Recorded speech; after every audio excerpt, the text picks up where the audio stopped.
wasallam ala sayyidina Muhammadin wa ala alihi washabbihi ajmain. Nama ba'du. Bapak Rektor dan semua jajaran yang saya hormati, Bapak Kapolres, Bupati dan atau utusan yang saya hormati,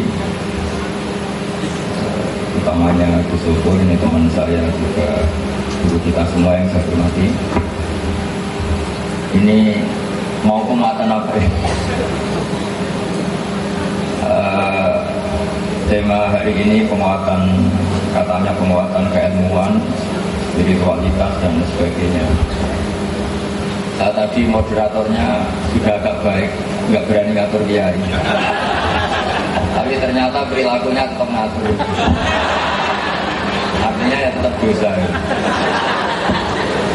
Jadi saya ini termasuk kiai yang fanatik.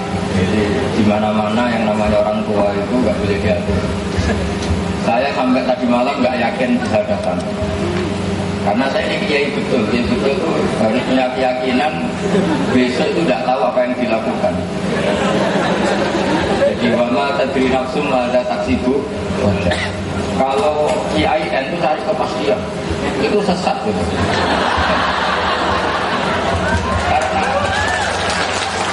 Karena manusia itu tidak tahu apa yang akan dilakukan. Jadi semoga ini tobat bareng-bareng. Jadi beda, ilmunya kiai itu beda. Ilmunya kiai itu saya sampai sekarang itu acara apapun seriusnya saya tetap nggak mau janji. Karena saya pegang konstitusi wama tadri nafsum ada taksibu. Tapi manajemen modern mengharuskan kita ini dipaksa agak-agak sekuler. Terus saya minta kepastiannya besok bisa datang enggak? Saya bilang saya ini kiai, bisa saja saya mati ya. Karena ini kan satu acara di mana kita harus jujur. Kalau di dunia kiai, apalagi di dunia wali, itu membayangkan besok bisa melakukan sesuatu itu bagian dari degradasi. Karena Nabi pesennya sholatlah kamu sebagaimana sholatnya orang yang berpamit. Jadi kalau sholat subuh bayangkan nggak sampai duhur, nggak sampai asar, nggak sampai maghrib. Saya lama sekali daftar di dunia itu, saya jiwai. Kemudian gara-gara yayan itu saya dipaksa agak mundur jadi orang modern yang dimanage, diatur, dikenalkan dunia yang saya tidak tahu. Tapi ya itu lagi karena umatnya Rasulullah SAW ini tak turut. Saya pernah dibilang UGM itu sampai hari 2 tidak satu itu sampai 2 minggu 3 minggu saya bilang nggak iya. Sampai saya di Jogja ditemuin, terus pokoknya nanti setelah pulang dari UI tolong mampir. Ya karena di hari yang sama. Tapi kalau dengan bilang besok saya ada janji kan.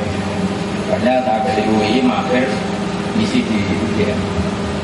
Setelah saya menerangkan seperti ini yang mereka terima. Kenapa mereka terima? Begini rumus saya. Mereka kan sudah tahu ilmunya mereka, jadi mereka butuh ilmu saya. Kalau saya basa-basi berarti saya menerangkan ilmu yang sudah dipunyai. Makanya saya cerita di sini jujur, saya justru nggak boleh cerita bahwa kepastian itu baik. Yang benar adalah ketidakpastian. Saya jelas. Saya hidup ini, kalau di dunia saya pernah bilang ke rektor UI begini, Pak, kiai itu harus ada yang kayak saya. Kalau belajar agama seperti kampus, itu kan orang mau tanya bab head, daftar dulu, registrasi dulu, baru nyari fakultasnya. Setelah ketemu nyari dosennya. Itu kapan tahu bab head? Tapi kalau sama kiai kan enggak, saya sering ketemu orang di jalan. Terus mau tanya apa? Istri saya, anak saya ini head sudah 6 hari Januari, tapi setelah Februari kok sampai 10 hari. Maret sampai 10 hari, yang head yang mana? Ya yang 6 hari saja, yang lainnya ke istiqadah, kembali ke muqaddas. Langsung selesai. Itu nanti kalau semuanya model kampus, daftar dulu, bayar dulu, dijadikan registrasi dulu. Jadi yang menguatkan agama itu kiai-kiai yang nggak jelas kayak saya ini. Jadi waktunya bebas, tanyanya di mana saja boleh. Kalau tanya Pak Komedi, nanti temuin saya di kantor. Setelah ditemuin karena agak bidangnya, siapa yang menangani ini? Cari dosen syariat. Siapa yang ahli fikih? Dicari lagi. Jadi memang menurut saya dengan Gus Opur ini duet yang baik. Beliau sudah modern manajemennya. Saya akan tidak modern sampai mati. Ini sudah ditanya.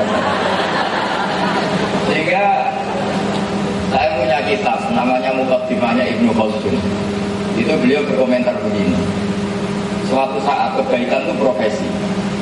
Saya pernah ngomong ini di depan para dosen UI.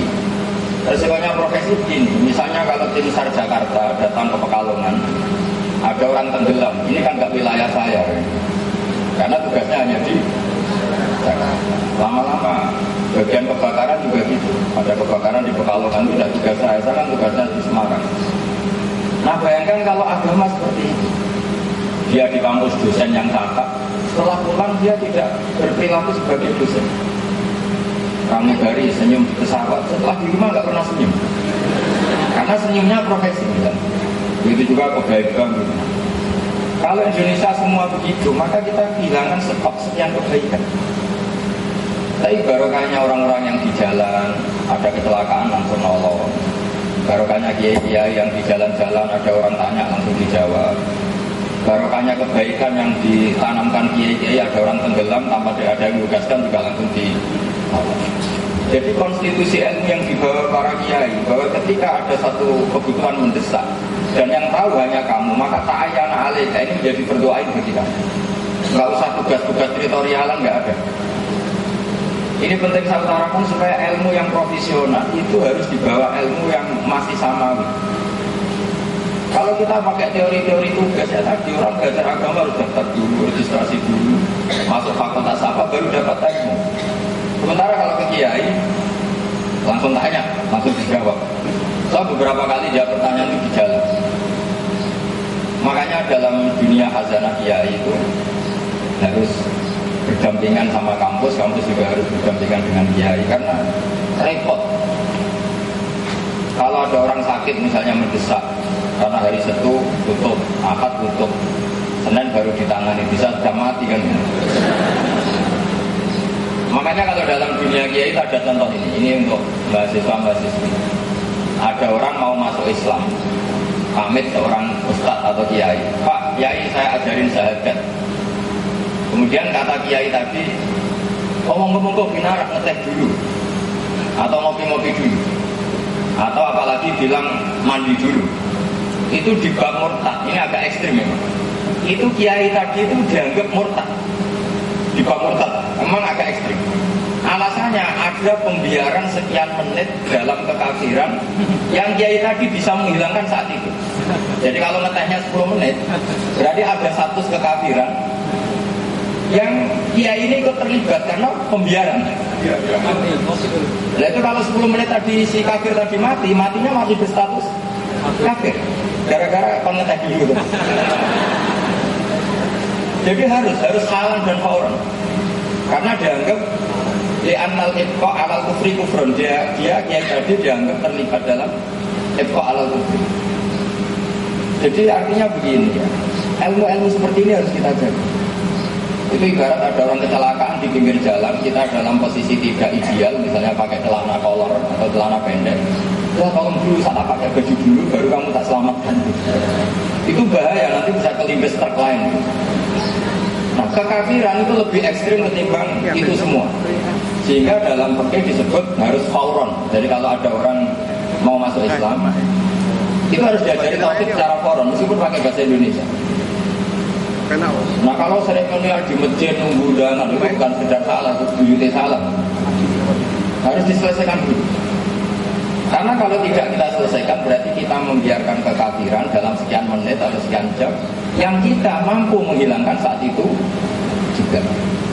Jadi artinya begini, dalam pengetahuan Islam juga sama. Kalau semua pendidikan itu modern, kemudian tidak ada kiai atau ustadz yang konten siap menjawab kebutuhan masyarakat tentang masailul ahkam atau masailul fikih. Ini bahaya sekali kalau semua hubungannya itu profesional. Karena kita sering menemukan di masjid orang tanya caranya sholat yang benar, di bab haji, di bab zakat dan seterusnya dan seterusnya. Maka menurut saya penguatan di sini itu yang penting itu kerjasama. Saya tidak boleh misalnya ikrar sama pentingnya dunia kampus, kemudian saya bertradisi modern ya nggak boleh. Dengan modern mengikuti tradisi saya juga nggak boleh, karena nanti malah tidak saling melengkapi. Ya nanti malah tidak saling apa? Melengkapi. Karena saya tidak bisa bayangkan. Saya pernah ngomong itu di depan rektor, bahkan saya minta tolong. supaya rektor sama dosen-dosen itu ngakui fungsi-fungsi yang tidak jelas tadi. Karena tadi bagian dari tidak jelas itu bentuk dari kejelasan. Ya coba bayangkan misalnya nggak ada orang di perapatan di jalan-jalan. Kalau ada kecelakaan yang nolong pertama itu SAR resmi apa orang-orang di jalan? Orang-orang di jalan. Jadi Allah itu bikin rahmat seperti itu. Wasiat rahmati kullasya. Nah kita yang di dunia modern kadang-kadang keterlaluan. Apa-apa harus prosedur, harus apa, SOP, itu repot sekali. Jadi makanya saya kerjasama dengan Gus Zofur, dengan beberapa teman-teman modern itu memang amdan supaya dua ya kayak relsport memang sebaiknya tidak pernah ketemu. Tapi udah jalan beriringan saja, gak usah rukun. Saya khawatir malah nanti kalau rukun jadi kong kali kong yang gak baik. Saya sampai sekarang itu tiap diulang orang tetap bilang enggak. Nanti kalau kurang sehari saya dikasih tahu, wah ini panitia butuh kepastian gini. Ya itu salah kamu. Di dunia kiai nyari kepastian itu kriminal kan. Karena manusia itu gak pernah pasti. Karena kita tidak bisa miliki diri kita sendiri. Kita ini biadillah yang nangani itu Allah. Terus tapi meskipun demikian tolong kasih kepastian. Udah gini aja kamu minta sama Allah karena tahu kepastian itu hanya Allah. Tak ajari tauhid yang benar gitu. Tapi rata-rata tetap gak mau. Karena ya dosennya sudah cuci otak ini. Supaya tauhidnya ala modern. Tapi saya juga gak mau didikte mereka. Ya itu kan, ya tapi untungnya saya ini dididik bangun, dididik bapak saya, orang itu insyirafus sendiri. Sehingga saya legowo ketika kerja sama dengan kelompok lain, dengan apa. Tapi saya tetap jaga konstitusi saya. Karena itu bahaya, kalau semuanya ikut itu berbahaya tadi. Saya berkali-kali ketemu masyarakat, kadang tanya di jalan, Gus, saya itu punya bapak kaya, tapi sudah lumpuh. Hajinya sekarang apa nunggu sudah mati?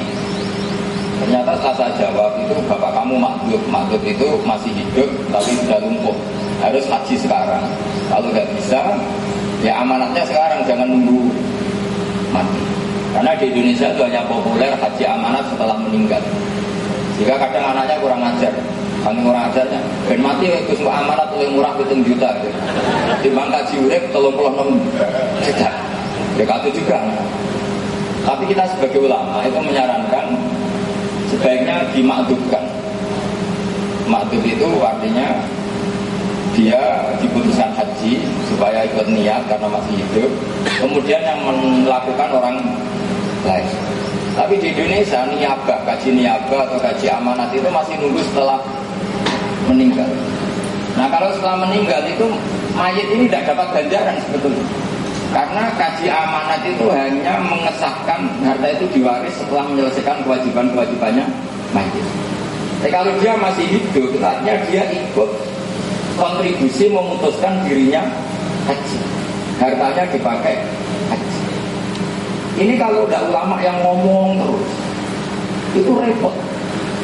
Itu kan jelas itu. Ada imra'atun min Khas'am tanya, ya Rasulullah, inna faridatallah ala ibadihi adrokat abi syekhon kabiran la yastati'u ayasbuta ala raqilah. Kewajiban haji menemuin bapak saya, artinya ada ayat tentang wajibnya haji. Pas bapak saya sudah sepuh, gak bisa naik kendaraan, apa saya harus menghajikan beliau? Jawabannya Nabi, andaikan bapak kamu punya hutang, apa setelah kamu bayar hutang itu lunas? Iya ya Rasulullah. Ya sudah, bapak kamu hajikan saja. Jadi sebenarnya kaji amanat itu sebaiknya malah kalau pas masih hidup. Satu, dia urun niat, dia berkontribusi ikut memutuskan. Tapi di Indonesia itu belum lagi. Nunggu setelah apa? Meninggal. Nah itu harus ada ulama yang ngomong. Nah itu contoh saja. Karena kalau ulama tidak yang ngomong, kampus itu hanya ngomong sesuai SKS-nya. Itu maksud saya gitu. Jadi nggak ngerti kebutuhan apa yang menjadikan orang harus masuk surga itu nggak ngerti. Taunya pokoknya urutan SKS. Nah ulama harus tetap seperti saya. Apa yang menjadi problem masyarakat tidak melakukan hukum-hukum Allah diinventarisir itu, terus diomongkan terus menerus supaya jadi nilai yang berlaku di masa. Itu bedanya kiai dan dosen. Kalau sama tanya baik mana, karena saya kiai tak jawab baik kiai. Gak apa-apa kalau sama dosen jawab tak jawab baik dosen, gak apa-apa. Kita beda pendapat gak apa-apa. Tapi saya mohon berlatihlah demikian supaya kita ini sehat. Jadi jangan sampai kemodernan kita memanage itu sampai melupakan asas-asas. Saya ini kan lama di Jogja, itu kebutuhan spiritual. Karena tadi yang ngomong psikologi misalnya hanya dosen psikologi, yang ngomong ekonomi hanya dosen ekonomi. Padahal yang ekonomi ya butuh psikologi, yang psikologi juga butuh. Nah kalau kiai kan psikologi ya diomongkan, ekonomi ya meskipun nggak ada yang spesifik, nggak masalah. Sementing ini menjadi pasar umum, bukan pasar bebas tapi pasar umum. Itu dulu Nabi zaman Sugeng itu kalau mengajarkan psikologi itu gampang sekali, mudah sekali. Jadi Nabi misalnya, ya Rasulullah, gara-gara saya perang derek jenengan, saya ini tangan saya putus, kaki saya luka, semua tubuh saya luka. Jawabannya Nabi sederhana. Orang-orang kafir itu yang bela-belain Tauhid, bela-belain Lata Uzza juga sakit. Itu saja berani. Masa kamu demi Allah tidak berani? Jadi jawabannya itu ya ringan saja. Iyam saskum korkum fakul masalkom korkum mislu. Jika kamu luka karena perang demi Allah, mereka juga luka perang. Padahal mereka demi Tauhid. Sebagian ayat disebut watarjuna minallah ma la yarju. Jadi intakun ta'lamuna fa innahum ya'lamuna kama ta'lamun wa tarjuna minallah ma la yarju. Kalau kamu sakit karena menempuh pendidikan, orang-orang di luar kita juga sakit. Kalau kita punya kelebihan wa tarjuna minallah ma la yarju. Kamu punya harapan, sementara mereka tidak punya harapan. Saya pernah ditemuin seorang sosiologi, Gus pondok-pondok itu kok kayak otoriter, karena kiai itu posisinya kayak raja. Semua santri ngelayani gini-gini. Wah itu menurut saya otoriter. Terus dokter sosiologi ini tak suruh, coba kamu sekali-kali ngeliat film Cina. Film Cina itu ketua geng itu ngalang-ngalangi kiai. Rokok ada yang bawakan. Nyumet rokok ya belum, ada yang nyumet. Kenapa itu tidak kamu kritik? Setelah lihat film itu bilang, tak berkebi. Dasar rabakat soleh, nak ngeritik kiai seneng, ngeritik geng Cina nggak pernah kata saya. Terus dia akhirnya dia sebenarnya mau bikin disertasi tentang perilaku kiai. Dia ngeritik dunia kiai itu otoriter, terus semua ingin dilayani ini. Saya bilang kamu itu tidak berani lihat film Cina dulu. Setelah lihat film Cina ternyata geng-gengnya itu juga dilayani sedemikian lebih. Akhirnya iya bisa ngeri Cina di Bank Indonesia. Artinya apa? Kadang-kadang karena kiai itu figur menarik, terus diteliti karena sebagai figur menarik, bukan meneliti sesuatu yang manusiul umat, yang maslahat bagi umat. Atau kadang peneliti itu hanya tertarik karena ini kejadian unik, kejadian aneh.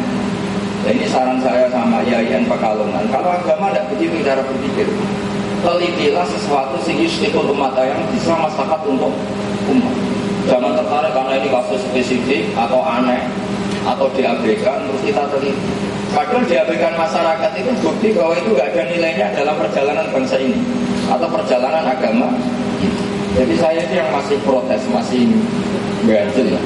Kenapa kita masih suka meneliti kasus-kasus yang unik? Itu nggak boleh kalau dalam agama. Agama itu cara berpikir al-aham falaham, yang prioritas penting prioritaskan, yang prioritas penting diprioritaskan. Jangan teliti yang tidak penting. Tapi kadang-kadang kasus yang unik itu, yang aneh-aneh itu diteliti. Ya kayak kasus itu orang teliti milkul yamin, orang nggak apa, orang teliti milkul yamin. Itu neliti apa ingin punya nggak tahu, atau ingin merasakan nggak tahu. Tidak usah seperti itu. Jadi misalnya Indonesia itu tingkat perceraian itu tinggi. Yang paling tinggi adalah di daerah industri. Itu sebabnya apa? Harusnya seperti itu yang mendesak. Ya saya ulang lagi ya, tingkat perceraian di Indonesia itu tinggi, lebih tinggi lagi kalau di daerah industri. Itu sebabnya apa? Lalu kita punya rumus, sebabnya ekonomi. Kenapa orang tersandera oleh ekonomi? Karena kurang konaan. Nah, kalau dalam rumus kiai kurang konaan. Kenapa kurang konaan? Karena misalnya hidupnya berjuis, suka belanja di mall. Kenapa suka belanja? Karena di rumah tidak nyaman. Kenapa tidak nyaman? Karena tidak nikmati sholat, tidak nikmati wiridan, tidak nikmati kebenaran atau kebaikan spiritualitas. Itu Nabi kalau sudah sholat itu lupa, saking asiknya dengan sholat. Sampai sholat diistilahkan rohatul mukmin, istilahnya orang mukmin. Ya iya, saya itu kalau di rumah ngajar sampai 3 jam, mungkin sampai 5 jam. Habis subuh, habis zuhur, habis asar. Karena ngajar ilmu dulu lama mengatakan roha. Roha itu istirahat. Nabi itu kalau banyak problem itu keluar masuk dalam. Ketika Bilal menodok as-sholat ya Rasulullah, Nabi ketika arifna ya Bilal, arifna ya Bilal, saya kasih istirahat ya Bilal. Lalu itu sholat itu terus asik. Makanya beliau menghentikan waktu roto ini di sholat. Nyaman saya itu kalau sudah sholat. Nah sehingga kalau istri kita nyaman dengan sholat, kita sendiri nyaman dengan sholat, atau nyaman dengan belajar, kita nyaman dengan keasikan-keasikan rumah anak, rumah cucu, sehingga ini bisa melawan keasikan yang karena berjuis saja, karena belanja, karena shopping. Jadi makanya agama ini mengajarkan senang. Qul bi fadlillah bi rahmati fa bidzalika falyafrahu. Alam nashrah laka sadrak.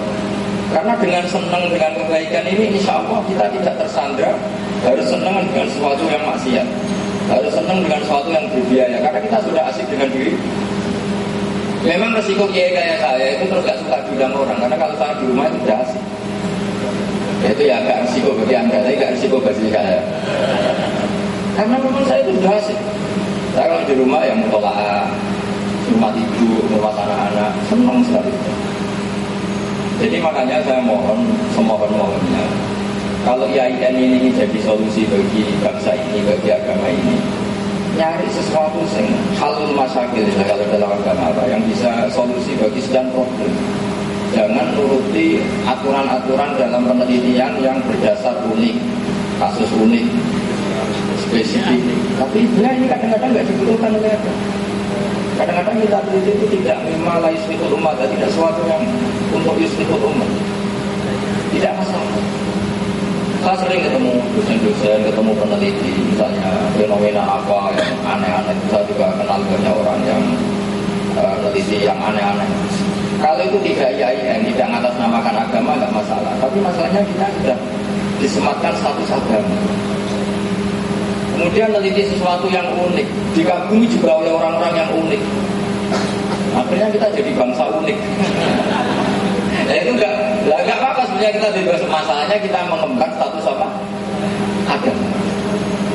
Nah, status ini yang harus kita jadikan benar-benar status. Nah, ciri utama agama adalah ittaqillah haitsuma kunta. Kamu di mana saja takwa. Takwa itu artinya apa? Melakukan perintah. Jika kalau kita guru ya guru sebagai status. Hidup di kampus ya statusnya guru, di rumah ya guru, ketemu masyarakat juga kita guru.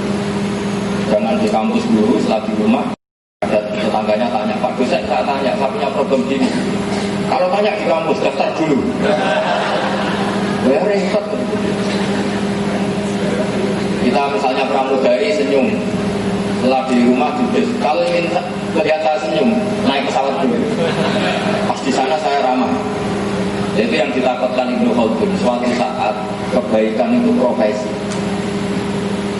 Makanya Ibnu Khaldun andikan hidup zaman sekarang banyak pengelola yatim piatu yang oknum, ya tentu tidak semua tapi banyak. Terus ada hadis ana wa kafirul yatim ka'atini fil jannah. Sekarang pengelola yayasan yatim piatu yang untung dari situ dan pekerjaannya di situ, yang sebetulnya mentalnya bukan safaqah, bukan mental tarbiyatul yatim atau murabbil yatim. Gak tahu maknanya hadis itu di mana. Bahkan sebagian memang itu dijadikan profesi. Nah kita ingin kebaikan itu status, bukan apa? Profesi. Makanya kata Ibnu Khaldun, suatu saat kebenaran itu sinar profesi, bukan apa? Status. Makanya saya mohon sama dosen, sama semuanya lah. Kalau Anda dosen, itu bukan profesi sebagai dosen, tapi statusnya memang dosen, pengajar.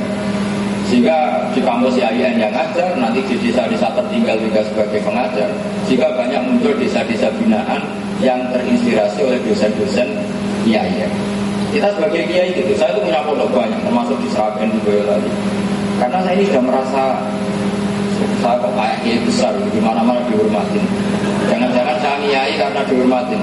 Saya sebagai orang yang ingin ikhlas itu merasa dosa. Saya nyari daerah yang saya posisinya nggak dihormatin. Bahkan mereka nggak tahu kalau saya ini orang alim. Betul. Karena saya ingin benar-benar bina. Saya itu kalau beli pesolatan sampai sekian kredit tak kasihkan. Pesolatan pegon. Saya itu pernah ngajar akidatul awam, ngajar pegon. Nah sekarang di daerah yang saya ajari itu sekarang sudah tahu kalau saya sekarang orang alim. Saya itu agak kecewa. Karena tadi. Nah saya bayangkan bagaimana saya punya komunitas dokter-dokter spesialis banyak di Bojonegoro. Itu ya tak tugasin gitu. Mereka punya penyuluhan di desa tertinggal. Saya bilang gini, kalau Anda tugas di rumah sakit itu profesi, karena dapat gaji. Jadi kalau Anda tugas di kampung-kampung pedalaman itu status. Anda benar-benar berstatus dokter. Di mana-mana ingin mengobati masyarakat. Tapi kalau mengobati sama yang datang, yang daftar itu Anda profesi. Jadi banyak yang tobat alhamdulillah. Ini lewat pengajian ini katanya, ya sudah ini vulgar saya minta. Sampai sakit hati apa enggak ada urusan. Tapi ini ngaji supaya berkah. Tolong kebaikan Anda ini tidak sekedar profesi tapi apa? Jadi di pesawat ya ramah, di rumah ya ramah, di kampus kita dosen, di rumah juga kita dosen, di tempat rumah sakit kita dokter, di rumah di masyarakat juga berstatus sebagai apa?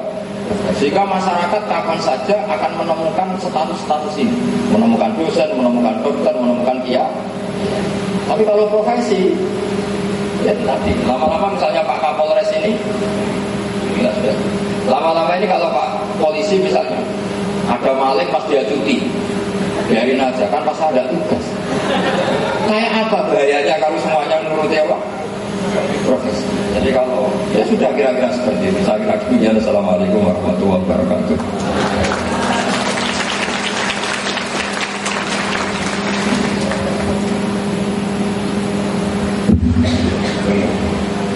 Assalamualaikum warahmatullahi wabarakatuh. Bismillahirrahmanirrahim. Alhamdulillahirabbil alamin. Wassalatu wassalamu ala asyrafil anbiya'i wal mursalin sayyidina wa maulana Muhammadin wa ala alihi wa sahbihi ajma'in. Amma ba'du.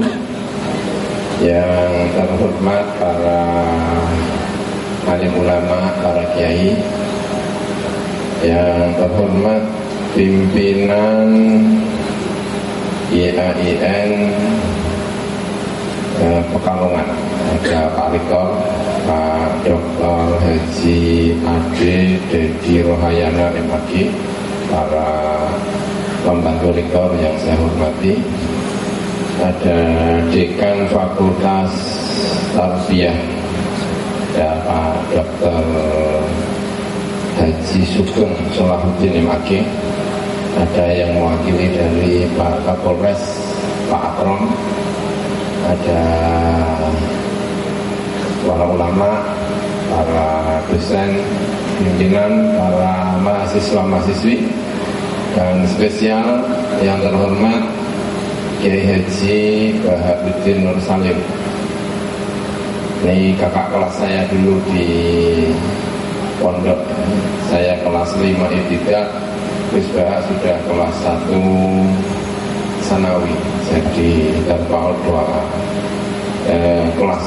Tapi kemudian karena sering bareng hidup di pondok satu kamar, mengajari yang aneh-aneh, selalu mengajari, selalu berpikir berbeda. Kalau orang sekarang bilang apa itu, out of the box ya, berpikir tidak lumrahnya berpikir. Saya dulu kelas 5, kelas 6 ibtidah itu diajak hidup aneh. Itu habis isya, nanti kalau jam 12, jam 1 bangun sampai pagi, ngobrol, pokoknya gitu. Itu hampir menjadi rutinitas. Jadi pernah hidup aneh bersama. Nah, tapi sekarang sudah kapok saya juga. Ya aneh ya. Yang menyenangkan, tapi selalu menyenangkan ya.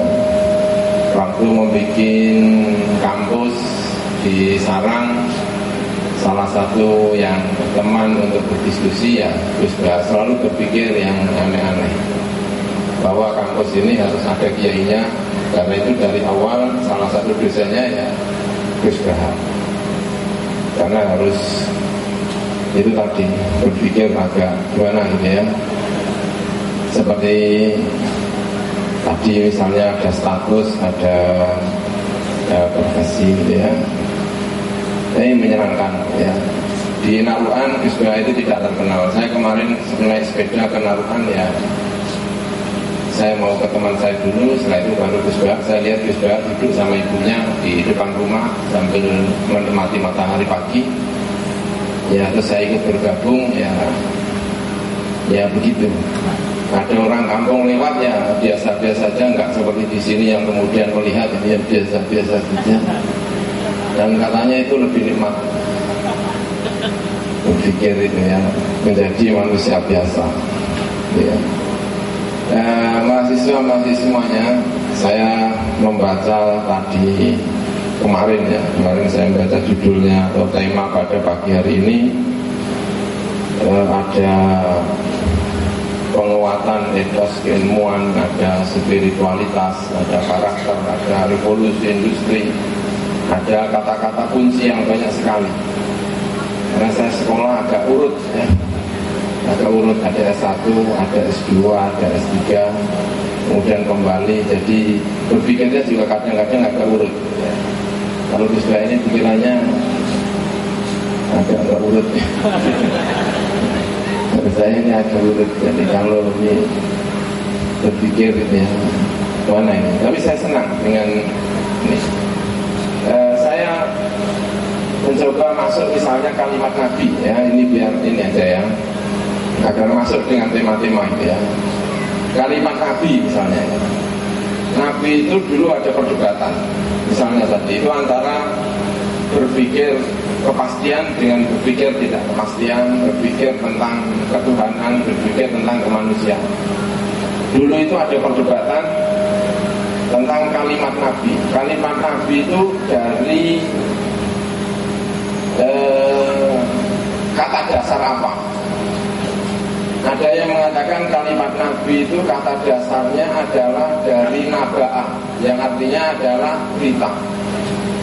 Itu artinya bahwa Nabi itu adalah sang pemberi berita dan yang diberi berita, yang mendapatkan berita. Nabiun atau munba'un, munbiun atau munba', memberi kabar kepada umat, diberi kabar oleh malaikat. Nah, siapa yang memberi kabar? Ya Gusti Allah. Jadi ilmunya itu murni mendapatkan kabar. Jadi jangan tanya misalnya Nabi tidak pernah membaca kok tahu ya, karena semuanya dari Gusti Allah.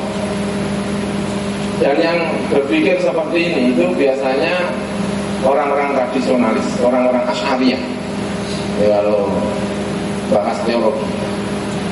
Dan biasanya orang yang terpengaruh dengan pemikiran seperti ini, daya spiritualitasnya luar biasa. Karena mengandalkan ilmu itu dari Gusti Allah.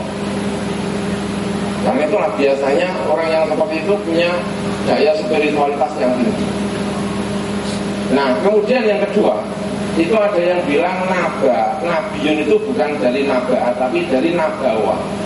Minal masdar kan nabuah atau masdar nabawa, yang artinya adalah punya derajat yang tinggi. Artinya ada sisi manusianya. Dan orang yang seperti ini tuh sangat didukung oleh Mu'tazilah. Dan itu kalau kita baca buku-buku Mu'tazilah itu selalu bilang Nabi itu bukan dari nabaun tapi dari nabuah atau nabawa. Tapi kalau kita baca buku Asy'ari itu selalu bilang Nabiun itu dari kata naba.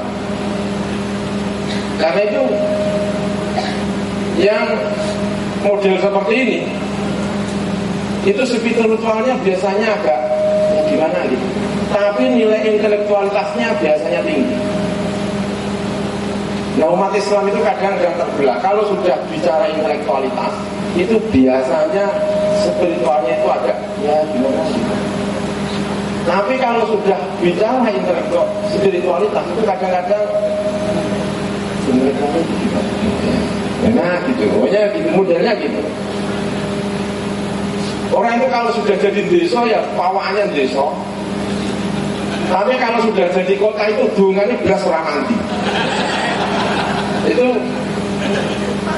saya khawatir kampus-kampus itu jadi Mu'tazilah, kehilangan spiritualitas. Tapi yang spiritualitas kehilangan intelektual. Karena dulu itu perdebatannya nggak ketemu-ketemu antara Nagaa dengan Nabawa.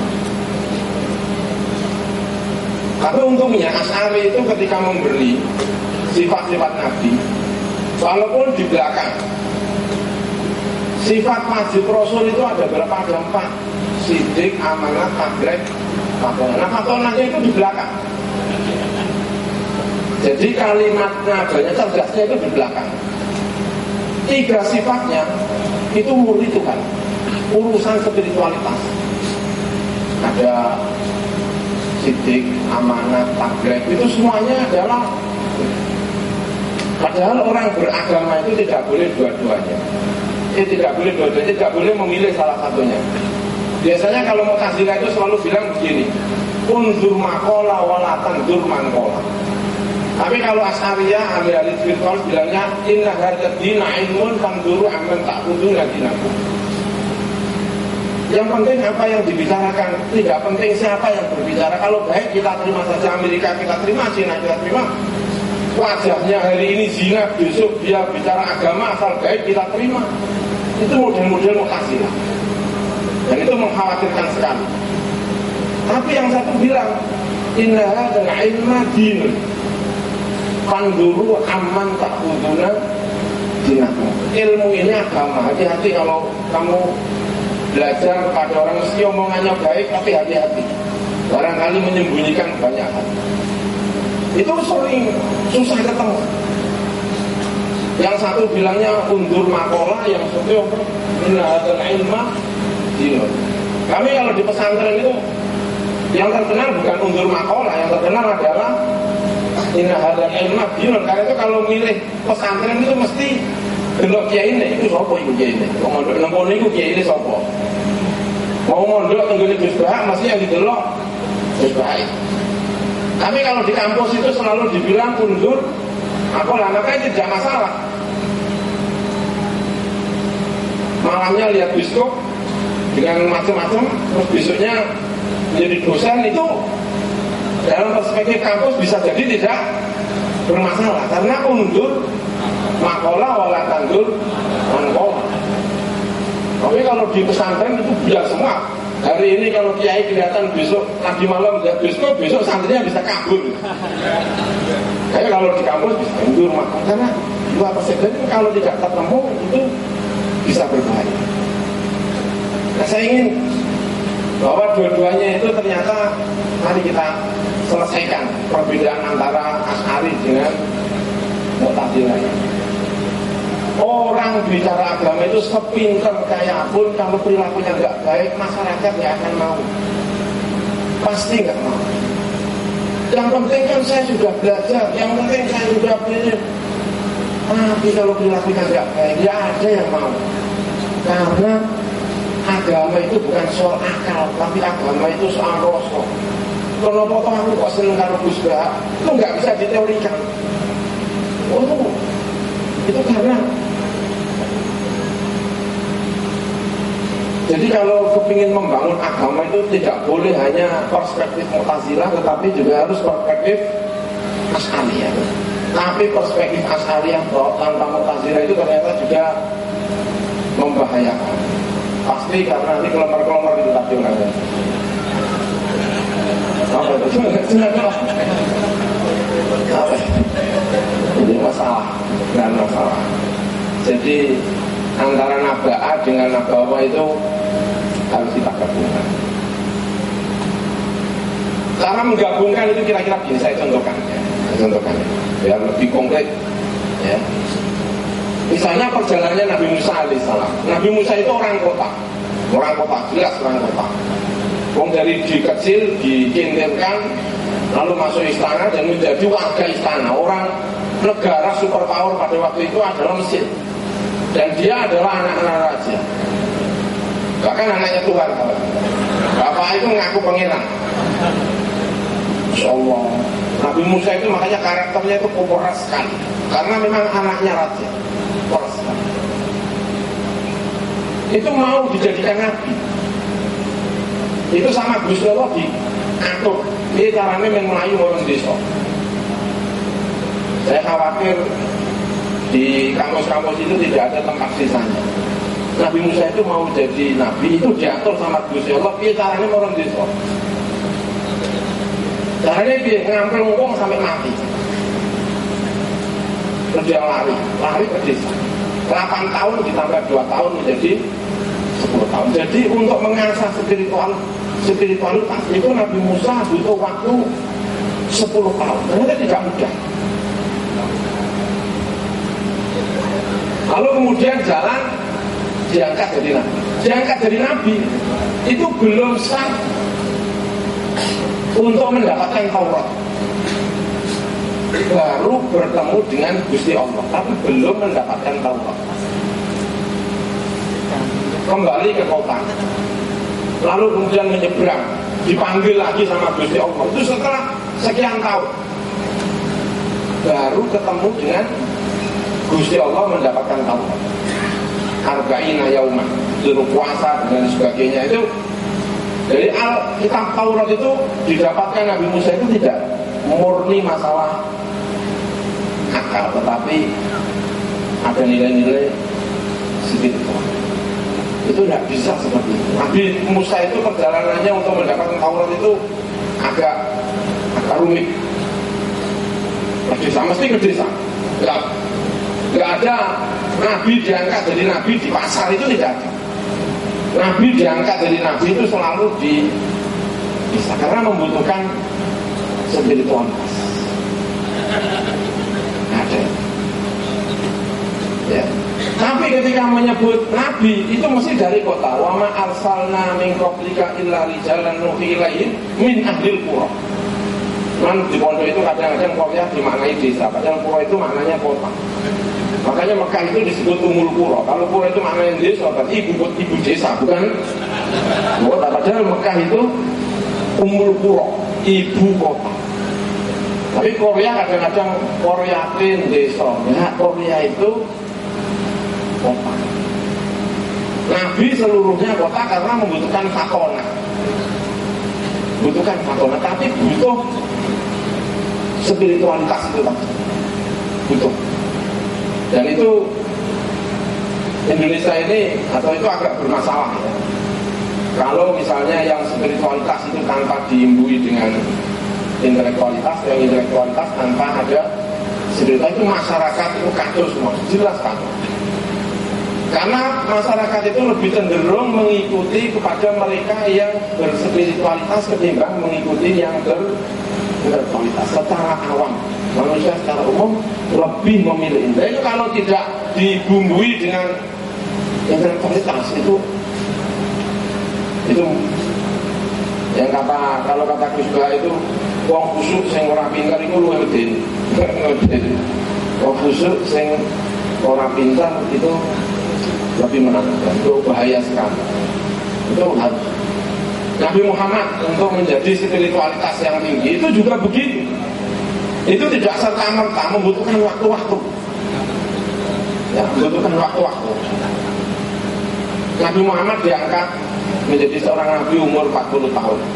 Ya. Kemudian Nabi menjadi sempurna itu ketika Isra Mi'raj. Spiritualitas tertinggi Nabi Muhammad itu ketika Isra Mi'raj itu jedanya sekitar 10 tahun, 11 tahun, 12 tahun sesuai dengan perbedaan sejarah. Itu tidak langsung tiba-tiba. Ya kalau ada yang tiba-tiba itu mesti selalu bermasalah. Nabi Musa itu mendapatkan Taurat itu tidak langsung.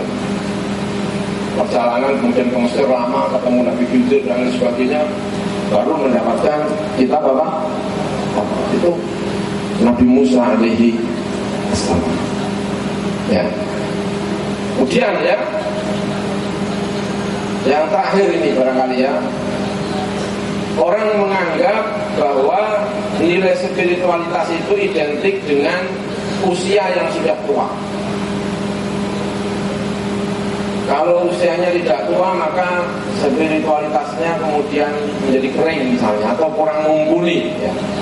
Ini sebetulnya agak mengecewakan, karena belakangan ini seringkali kita itu mendapatkan keluhan bahwa kiai-kiai sepuh sudah kami dipun-pundut dari Gusti Allah Subhanahu wa taala.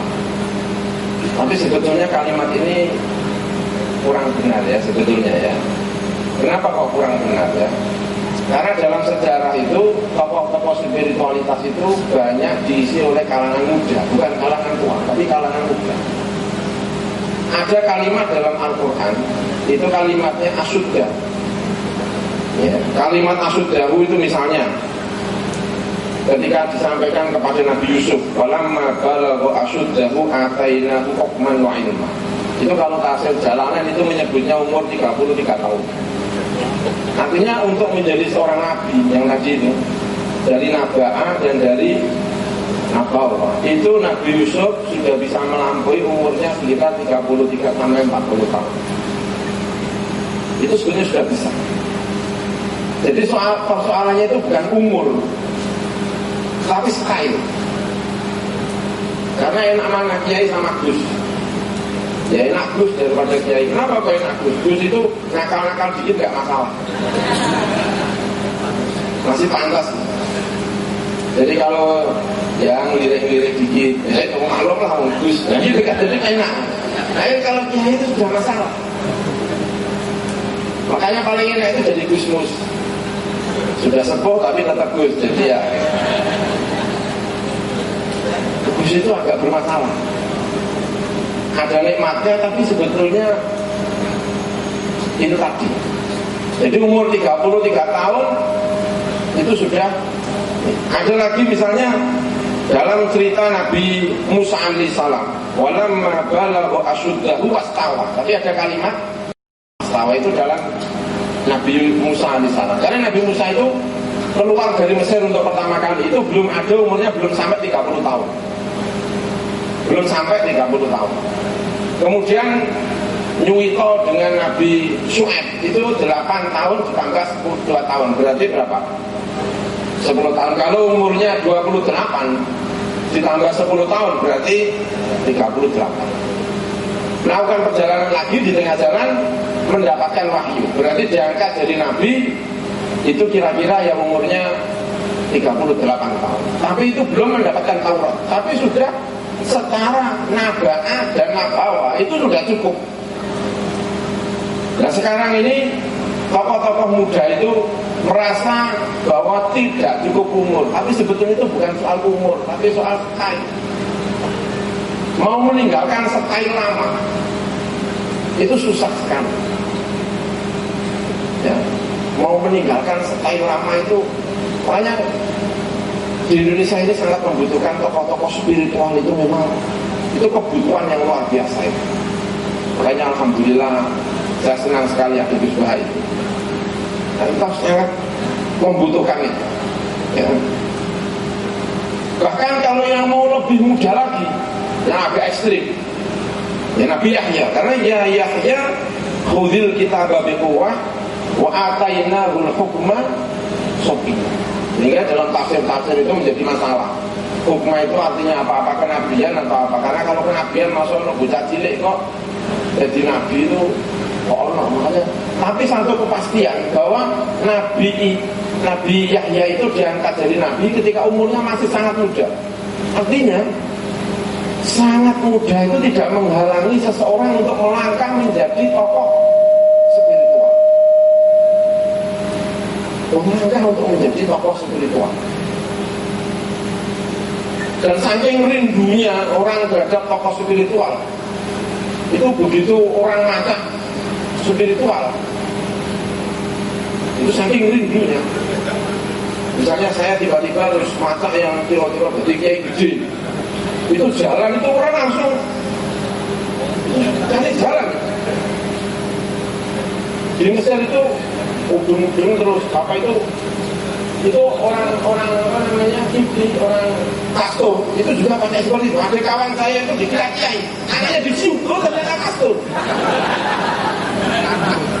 Karena jenggotan terus pakai ini itu dicium, mintain.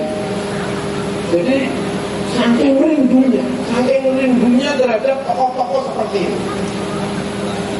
Nah masalahnya itu tadi ulamanya itu yang pintar malah celananan malah tidak mau jadi tokoh seperti itu. Itu yang agak banyak ada cerita, ada namanya Abu Qibya. Sholat makmumnya muda-muda. Terus ditanya-tanya man anta, man nyebut satu-satu semuanya muda. Yang tua cuma satu, muadzinnya. Lalu dia mengatakan, baik kamu semuanya muda-muda. Seluruh nabi diangkat jadi nabi, semuanya muda. Tidak ada tokoh diangkat jadi nabi itu sudah tua, itu tidak ada. Jadi kalau yang sudah umurnya 60 tahun kok pengen jadi nabi itu tidak mungkin. Terlambat, kepinginannya itu terlambat. Ya, jadi untuk menjadi tokoh spiritual itu kadang-kadang bukan kadang-kadang dia tidak soal usia, bukan soal usia. Orang menangisi bahwa kiai sepuh sama wafat, orang nah, saya sih tidak menangisi. Saya menangisi kenapa yang muda-muda ini tidak sepuh-sepuh. Nah ini ya. Nah yang kamu itu betapa sebetulnya orang itu merindukan inna hadzal ilma dinun fa'khudhu amman fanzuru amman ta'khuduna dinakulillah. Nah salah satu ciri dari kiai-kiai spiritual, tokoh-tokoh spiritual itu cara mengajarnya itu ya. Cara mengajarnya itu momen-momen penting itu tidak sendirian, tapi ngajak santrinya karena mau mendidik. Contohnya Nabi Musa ketika mau ketemu Nabi Khidir itu nggak sendirian. Kenapa? Karena yang mau diajak ini mau dijadikan tokoh spiritual masa depan. Cara didiknya itu tidak hanya melalui PowerPoint, enggak, jalan-jalan. Gus Bah itu kalau pergi dijamin nggak pernah tidak mengajak satu santrinya. Bukan apa-apa, itu memang torikohnya ulama. Jadi kalau ada kiai ngajak, kok kiai kalau pergi kok nggak tahu pasti ngajak. Itu sedang memerankan Nabi Musa ketika mau pergi sama Nabi Khidir. Bayangkan Nabi Musa mau pergi ke Nabi Khidir ya. Misalnya perjalanannya memakan waktu 15 hari. 15 hari itu butuh tidur berapa hari? 15 hari. Santri tidur sama gurunya. Itu bisa dilihat. Tanginnya jam piro, pantas tuh rata dari kiai. Masa orang kiai kok tangi jam 7 gitu. Nabi Musa itu di tengah jalan kok bangun jam 7. Itu sudah agak sah dari Nabi. Bengi-bengi rata tahajud iki kiai piye to karepe iki. Jarine Nabi, jarine iki kok makanya diajak. Kok sekali-kali mahasiswa itu jalan-jalan sama dosennya gitu loh. Kira-kira dosennya ngapain gitu loh. Nah ini kira-kira gitu. Nabi Muhammad ketika mau diculok, yang diajak teman siapa? Kenapa? Karena dalam perjalanan itu ada peristiwa spiritual. Wah kok Inna Allaha Ibu mafil ghor. Dalam keadaan seperti itu, dua takut. Abu Bakar sudah gemetar. Takut ya Abu Bakar. Inna Allaha. Nah, itu kamu namakan peristiwa apa itu? Itu peristiwa penting. Abu Bakar tidak boleh kehilangan momen ini karena dia akan menjadi tokoh masa depan. Itu istimewa. Makanya saya harap kalau ada kunjungan ke luar negeri, Pak Rektor ini tiketnya tidak satu, kami dua. Nah, ini kira-kira, ya kan? Kira-kira ada minimal dua. Jadi muridnya itu akan tahu ini benar-benar Pak Rektor atau tidak. Jadi kira-kira tokoh intelektual murni atau tokoh spiritual. Dan itu selalu begitu. Bukan sendirian, tapi mengajak. Tujuannya apa? Banyak sekali itu. Ya, melakukan perjalanan. Jadi mengajar itu tidak hanya murni pakai PowerPoint, tapi mengajar itu artinya adalah jalan-jalan, artinya diajak bareng, diajak nanti dia akan tahu bagaimana caranya hidup dengan baik, menjadi tokoh yang luar biasa, tokoh yang lama sudah turun, tokoh yang di bawahnya akan hadir. Dan kita berharap itu tadi ya, antara kepastian dengan tidak kepastian seperti tadi katanya juga tadi, model kiai saya ini biarkan bekerja sama, insya Allah akan melahirkan perspektif yang baik di Indonesia ini. Amin ya rabbal alamin. Saya kira itu yang bisa saya sampaikan. Terima kasih. Saya kembalikan kepada Pak Kiai. Assalamualaikum warahmatullahi wabarakatuh. Nama Purwanto, alhamdulillah diberikan kesempatan belajar di IAIN Pekalongan, alhamdulillah semester 6 di Fakultas Tarbiyah dan Ilmu Keguruan di dalam jurusan Pendidikan Agama Islam. Pada kesempatan mulia ini yang ingin saya tanyakan bahwa tadi ada sedikit singgungan bahwa tujuan nantinya kita diusahakan kita justru malah berbaur dengan masyarakat biasa, yang dimana adalah tentu membutuhkan pendidikan maupun tarbiyah. Nah, yang ingin saya tanyakan, nanti kita sebagai santri maupun mahasiswa, langkah awal yang tepat ketika kita ingin mensyiarkan agama Islam maupun pendidikan itu, apakah kita nunggu ditunjuk oleh masyarakat, apakah kita nanti semacam inisiatif dari kita sendiri? Karena daripada masyarakat itu banyak perspektif yang beda-beda. Ketika kita ingin langsung terjun, dikira nanti kita justru malah dikatakan sombong ataupun bagaimana. Mungkin perlu penjelasan dari beliau yang kita muliakan, Gus Baha maupun Gus Sogur. Sekian dari saya. Assalamualaikum warahmatullahi wabarakatuh. Di Fuad Ilmu Hadis ini saya agak kecewa karena beliau berdua kan al-hafid, harusnya yang pantas mengundang itu Fuad gitu.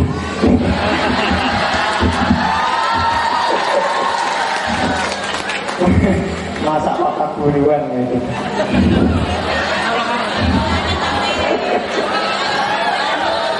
Tapi alhamdulillah yang penting sakit hadir, sakit ngalah barakah, alhamdulillah. Adapun pertanyaannya adalah, tadi kan Pak Rektor berharap agar kita semua itu diharapkan menjadi Gus Gofur baru, Gus Baha baru. Pertanyaan saya, dengan wajah-wajah yang seperti ini, kemudian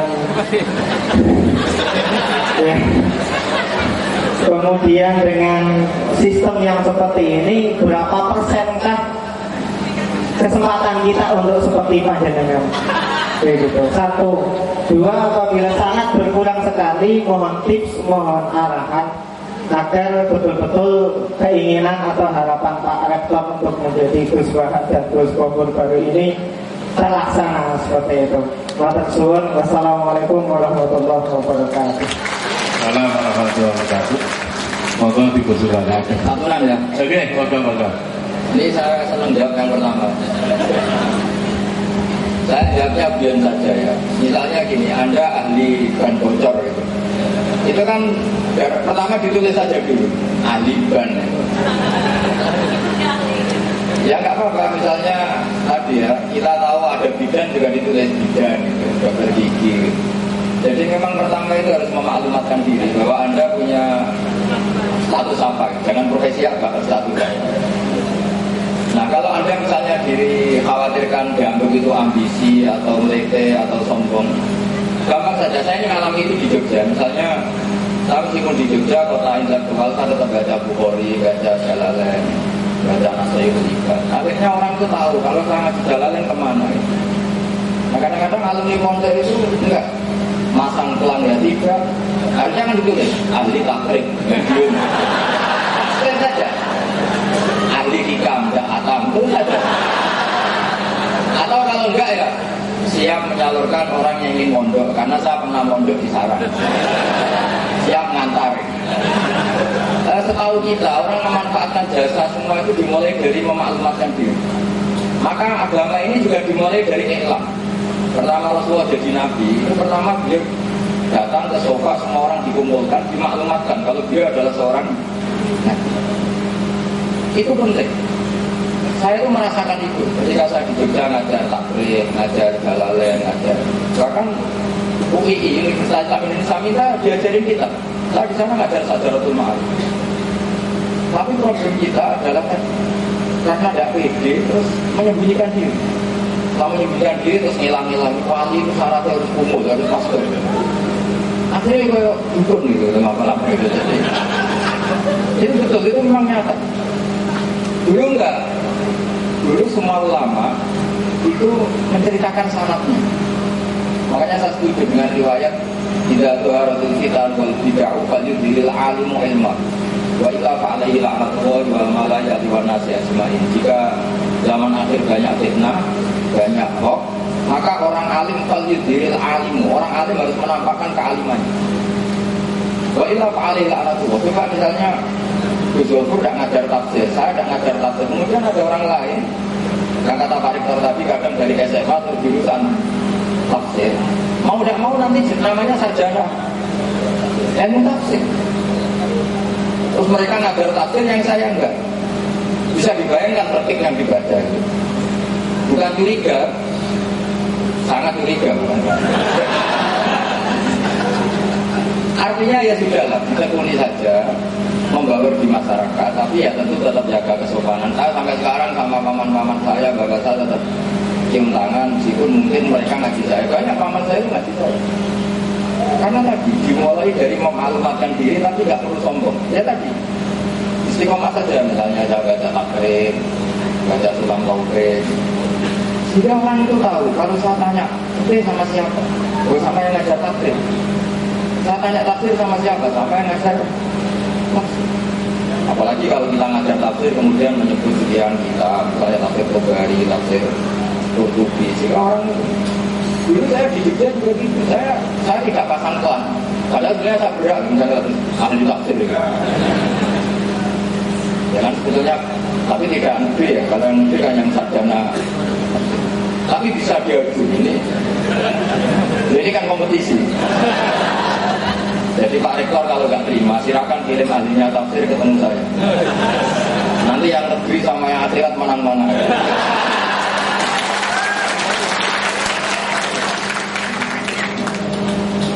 Bukan urusan menang dan kalah, tapi itu bagus kan kalau ada kompetisi, ada munafasah, ada kompetensi. Nanti kalau yang biji Rektor ya menang yang dari AIN. Tapi kalau yang biji Malaikat Jibril pasti menang saya. Karena syaratnya ahli tafsir harus hafal Quran. Kira-kira sarjana tafsir dia hafal Quran enggak?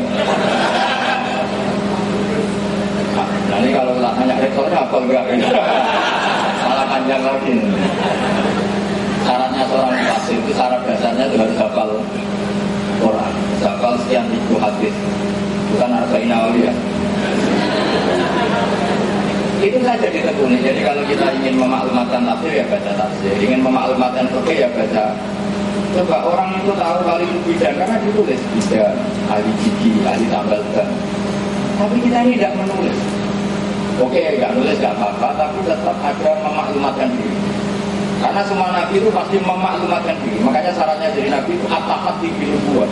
Beliau memaklumatkan kalau dia adalah seorang nabi. Makanya benar Gus Zofur tadi memaklumatkan kalau dia mumbiun atau mungkar. Tidak ada nabi yang tidak memaklumatkan diri. Supaya apa? Orang bisa mengakses. Coba toko itu bisa diakses, Indomaret, Alfamart, karena ditulis menyediakan apa?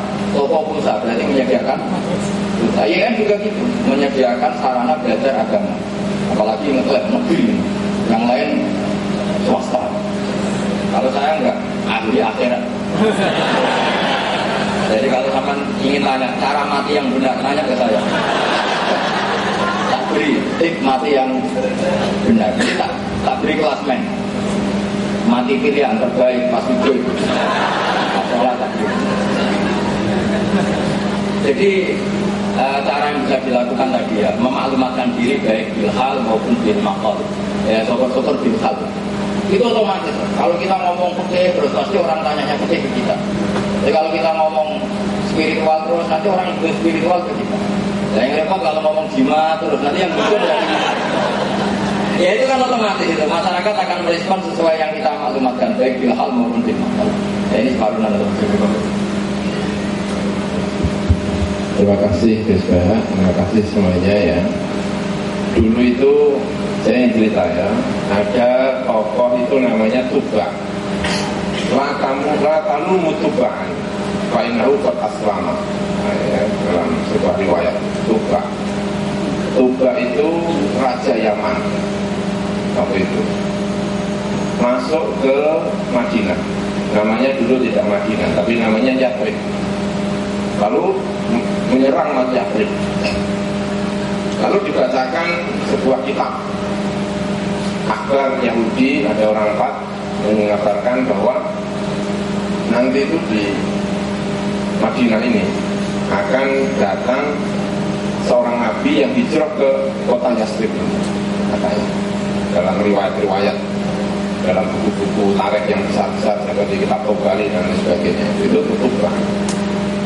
Lalu rajanya itu ketika dikabarkan begitu, terus kemudian bilang sama tentaranya, jangan perang ini, karena ini akan menjadi kotanya. Nah, lalu menulis sebuah surat, tulis surat, nanti kalau Nabi itu datang, surat ini tolong sampaikan kepada dia. Lalu ditulis surat,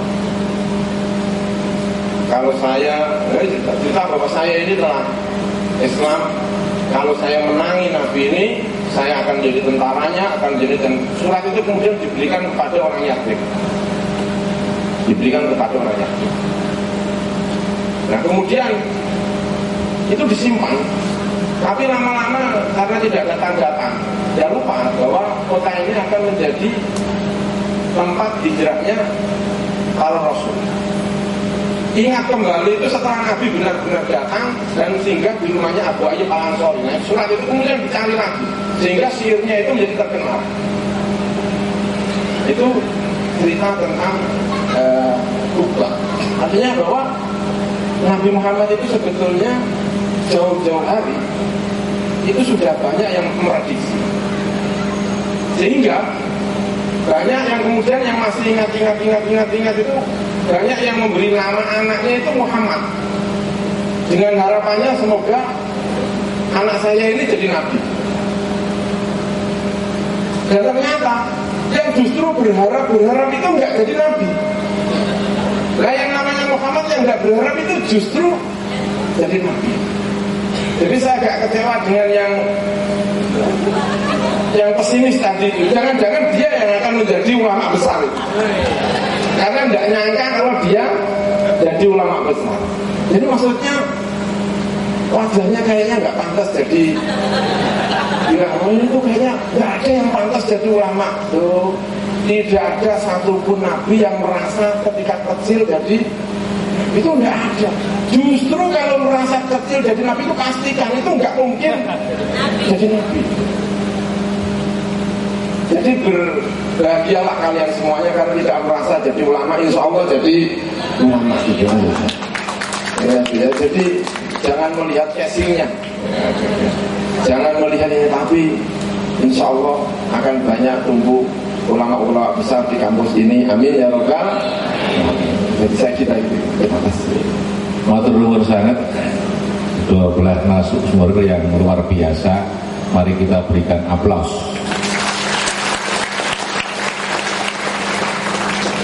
Waktu kami kembalikan ke pembawa acara.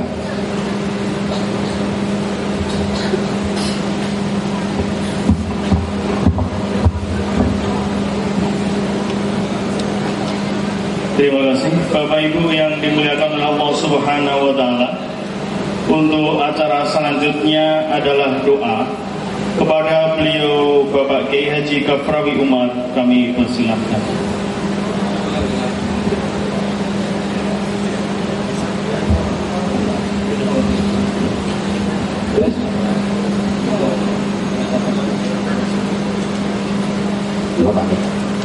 Bismillahirrahmanirrahim. Alhamdulillahirabbil alamin. Hamdan yuwafi ni'amahu wa yukafi mazidah. Ya Rabbana lakal hamdu kama yanbaghi li jalali wajhika wa li'azimi sultanik. Allahumma shalli wa sallim ala sayyidina Muhammadin wa ala ali Muhammad. Allahumma ya Allah bimahdi fadlika wa judika karamika Ya Arhamar Rahimin, irhamna ya Arhamar Rahimin, irhamna ya Arhamar Rahimin. Allahumma ighfir lana wa liwalidina warhamhum kama rabbawna shighara. Waghfir ustadana wa ahlana wa li jami'il muslimina wal muslimat wal mu'minina wal mu'minat al ahya'i minhum wal amwat. Allahumma inna nas'aluka ilman nafi'an wa amalan mutaqabbalan wa rizqan wasi'an katsiran halalan thayyiban mubarakan fi wa imanan sabitan wa sabran jamilan. Allahumma inna na'udzubika min ilmin la yanfa' wa qalbin la yakhsha wa du'a'in la yusma' wa na'udzubika min su'il khatimah. Allahumma a'inna ala dzikrika wa syukrika wa husni ibadatik. Allahumma inna nas'aluka husnal khatimah. Allahumma iftah 'alaina hikmataka wa anshur 'alaina rahmataka wa dhakkirna ma nasina ya dzal jalal wal ikram. Allahumma rzuqna warzuq ahlana wa dhurriyyatina ya Allah ziyaratal haramain marratan karrati khairin wa ludin wa yusrin wa afiyah. Allahumma qdi jami'a hajatina wa hassil maqasidana yassir umurana ya Allah umuratina al-akhirah. Allahumma inna nastaghfiruka wa nastaudiuka dinana wa anfusana wa ahlana auladana amwalana wa kulla syai'in a'tadana. Allahumma ij'alna ya Allah wa iyahum fi kanafika malika wa jibarika wa riyadika min kulli syaitanin marid wa jabbarin anid. Allahumma inna na'udzubika min jahdil bala wa tarki syaqa wa su'il qada wa samatatil a'da. Rabbana zalamna anfusana wa illam taghfir lana wa tarhamna lanakunanna minal khasirin. Rabbana la tuzigh qulubana ba'da idh hadaytana wa hab lana min ladunka rahmah innaka antal wahhab. Rabbana ya Allah inna nas'aluka ya Allah an taj'ala auladana wa banatina wa dhurriyyatina min ahli al-ilmi wal khair wa la taj'alna wa iyyahum min ahli syarri wal khair. Rabbi ij'alni muqimas sholati wa min dhurriyyati. Rabbana wa taqabbal du'a. Rabbana hab lana min azwajina wa dhurriyyatina qurrata a'yunin waj'alna lil muttaqina imama. Rabbana atina fid dunya hasanah wa fil akhirati hasanah wa qina adzaban nar.